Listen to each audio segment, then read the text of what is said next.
Hey guys, what's going on, dudes? It is David here. We are back with another video. Now in this video, guys, we will be talking about some NASCAR news that has been announced yesterday that I wasn't able to unfortunately cover because I was at work. But yeah, so a lot of things went down yesterday, and the thing is, the news went down as I was heading to work. So I was really upset that this news broke when I was about to go to work, because that means I couldn't have reported on it, but now I am reporting on it today. So if you guys don't know, Kyle Larson, the guy that used a racial slur, I think it was back in April, he has been officially reinstated by NASCAR to be driving. He'll be cleared to be driving as of January 1st, 2021. So what does that mean for NASCAR, and what does that mean for Kyle Larson? Well, I mean, Kyle Larson right now is the current favorite to be the driver of the number 88 or whatever car number they have for Hendrick Motorsports.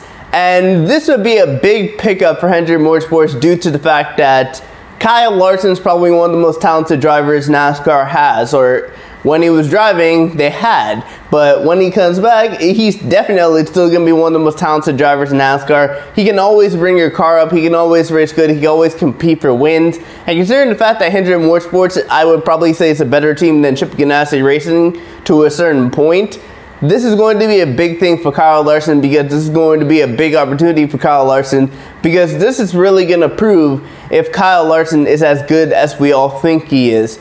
Now, the fact that NASCAR reinstated him so quickly after last week he applied for reinstatement means one thing. NASCAR, he must have done a lot to prove to NASCAR that he deserves to be reinstated, because if he didn't really care, and if he had just applied for reinstatement just in general, NASCAR would have probably waited until after the season. Now, when it comes to Hendrick Motorsports, that is the case. Hendrick Motorsports will probably not announce this deal until the end of the season, due to the fact that they have two drivers still in the playoffs. Actually, no, I think they still have one. I think Alex Bowman they still have two. Alex Bowman and Chase Elliott are still in the round of 8. Joey Logano is the only one to officially make himself in the championship 4. So Hendrick Motorsports still has 2 opportunities to get 2 cars in the final 4.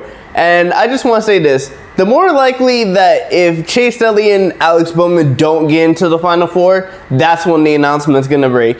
Because they're not trying to put all the focus from Chase Elliott, Alex Bowman to Kyle Larson during the playoffs. Now, if they don't make it to the final 4, this means all the hype and all the things can finally be announced, and Kyle Larson can be announced in whatever car number they're going to have for the 2021 season. And that Hendrick Motorsports lineup is about to look pretty young. I think the oldest driver there is Alex Bowman. Alex Bowman's about, what, 27, 28 years old? Or he's probably older than that. I mean, William Byron's only, what, 22? Kyle Larson's around 26, 27. I mean, 25, 26. Chase Elliott is like a year or 2 younger than Kyle Larson. So Hendrick Motorsports is going to have a pretty young lineup when it comes to the next season for the NASCAR season. But speaking about young lineups, if you guys don't know, there was a driver that is currently in Xfinity that's won 9 races in the Xfinity season so far. He's already won a race to make him part of the final 4 in Phoenix. Chase Briscoe, the driver of number 98 Stewart-Haas Racing Xfinity Ford, will be moving up into the Cup Series for next year. Yes, this is right. Chase Briscoe will be replacing Clint Boyer in that number 14 car. I mean, this was kind of obvious, considering the fact that Ford has put a lot of focus into Chase Briscoe, and they really helped with this development. And he's won 9 Xfinity races, even though this season the Xfinity Series is not really as competitive as last season. I mean, Chase Briscoe had 1 win last season compared to 9 wins this season, but that's still very impressive. He's the most winningest driver in the Xfinity Series season. And hey, I'm not even saying this. You still got a lot of competition. You still got Harrison Burton. You still got Brandon Jones. You still got Justin Allgaier. You still got Michael Annett. You still got Noah Gragson. You still got Austin Cindric. Richard Childress doesn't have full-time cars, so I can't really count that team. But when it comes to those guys, you still got. I'm not gonna put Riley Hurst up there, because Riley Hurst is not even that. Riley Hurst is nowhere near the level of Chase Briscoe. So yeah, in terms of the Xfinity Series season, you still got a lot of competitive drivers that are going against Chase Briscoe in the battle for the championship and to win a lot of races. And Chase Briscoe has proven himself each and every week to be a true championship contender and a true Cup guy in the future. And this is the reason why he'll be promoted when Cliff Bowyer retires at the end of the season and then heads into the Fox Sports broadcast booth. Now, Chase Briscoe. What race really, when it came to me, what race really impressed me when it came to Chase Briscoe? The Darlington race. The race where he actually drove against Kyle Busch for the win and was able to beat Kyle Busch after coming into some adversity due to a tragedy happening in his life, unfortunately for him, but he was still able to come out, beat the best driver on the NASCAR circuit currently right now, because I'm sorry, nobody can tell me that Kyle Busch is not the best NASCAR driver on the circuit. Doesn't matter if he has no wins this season. If you put Kyle Busch in the winning car, Kyle Busch can race. Kyle Busch can come from last and win this race. He's done it before. He's came from the back of that field and won. I know there are a couple of drivers that can do that, but Kyle Busch is still the most winningest driver currently when Jimmy Johnson retires in NASCAR. So Kyle Busch is definitely the best driver in NASCAR currently, and Chase Briscoe raced him head-to-head in Darlington and beat Kyle Busch. That earns you a lot of respect from a lot of people, especially drivers. I probably bet he earned a lot of respect from Kyle Busch, and he definitely earned a lot of respect from the fans because some fans don't even like Kyle Busch.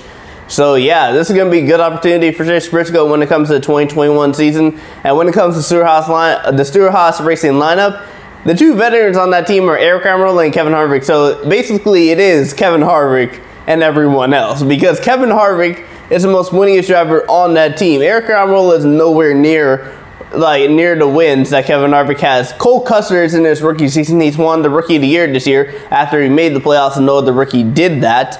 And when it comes to rookie year for Chase Briscoe, I mean, he's not really going to have any competition, seriously, because his closest rival in the Xfinity Series is going to have to wait until 2022 to be in the Cup Series. So yeah, Chase Briscoe is probably going to be looking at a very easy Rookie of the Year and probably looking at a very easy 2021 season. Now, do I think he can make the playoffs? It's going to be really tough because there's going to be a lot of teams that are going to be competing for those I'd probably say final 8 to 6 to 8 spots in the NASCAR Cup Series playoffs. But Chase Briscoe certainly has the car to be able to do it. And if he can be as impressive as he has in this season, then Chase Briscoe will definitely be a very true shot at being a contender for the Cup Series playoffs next season. Now back to Larson. Kyle Larson, where do I see him in 2021 if he does sign for Hendrick Motorsports? He's the instant playoff lock, because Kyle Larson is going to win you a race in Hendrick Motorsports. Doesn't matter if Hendrick Motorsports is not as good as they were like 5 years ago. Hendrick Motorsports can still win you a race. Just look at Chase Elliott, just look at Alex Bowman, just look at William Byron this season. They can win a race. When they have a good car, they can win a race. So Kyle Larson, I'm just going to say this. When it comes to him being in the NASCAR playoffs, that's definitely going to be a lot, because Kyle Larson will make that car very good. He is like I keep saying, he's a very talented NASCAR driver, and he will definitely be a big help to Hendrick Motorsports when they have a young lineup. The leader of that team, technically, after Jimmy Johnson retires, it's going to be Chase Elliott and Kyle Larson, because I wouldn't really consider Alex Bowman to be a leader, even though he is the oldest one there. But in terms of Kyle Larson being at Hendrick Motorsports, he will definitely be the leader. He will definitely be a very good competition for Chase Elliott and Alex Bowman. And he's definitely going to be the playoff lock. I'd probably say Hendrick Motorsports will probably have all 4 cars in the playoffs next season, considering they only had 3 out of the 4, with Jimmy Johnson missing the playoffs this season. But yeah, I definitely think Hendrick Motorsports will get their all 4 cars in the playoffs. But anyway, guys, I want to thank you guys for watching this video. Please do smash the like button. I'll be posting more sports content for you guys to see in the coming days. Make sure you subscribe to the channel, turn on the bell notification so you know my videos go live. But anyway, guys, I will see you guys all later. And make sure you also put in the comments down below, where do you think Kyle Larson's going to finish in the standings, and where do you think Chase Briscoe is going to finish in the standings? But anyway, guys, I will see you guys all later with another video. Peace.